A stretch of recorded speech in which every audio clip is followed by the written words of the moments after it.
The financial debate over a GMO-free Jackson County continues as the May elections get closer. Last week, the Jackson County Commissioners meeting, a presentation was held over the cost of going GMO-free. But activists say the cost estimates just weren't right. Newswatch 12's Randa Gore is live in Medford and explains how today they asked commissioners to retract those cost estimates.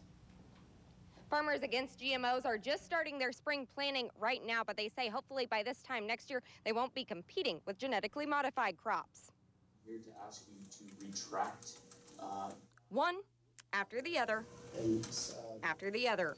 GMO or genetically. More than 20 GMO-free activists voiced their complaints at the Jackson County Commissioners meeting. That was not unexpected.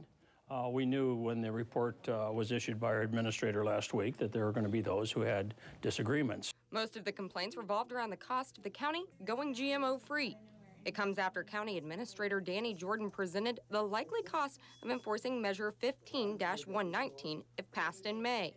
County commissioners are under the impression enforcement could be pricey, costing more than $200,000 in some cases, but they say it's all situational. He gave a wide range of the extreme.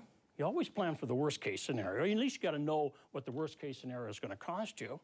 I mean, that's prudent, but also have to know that it could be much less. GMO-free activists argue enforcement should cost the county next to nothing. If you look at the measure does not require any enforcement whatsoever from the county. So any costs that come up are really hypothetical. A hypothetical which the county is concerned could be the reality, saying if the measure is approved and turned into a law, they're required to enforce it, and that would cost money. Oh, it's a law. I mean, that'd be like saying we don't have to enforce another law. Well, then we open ourselves to not being cognizant or effective to our own laws that we've enacted through ordinance. So, I mean, we have to respond. The county commissioners say the only way the measure would be costless is if no complaints came in.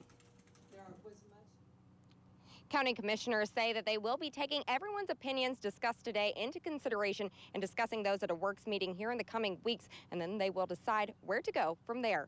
Live in Medford, Randa Gore, Newswatch 12.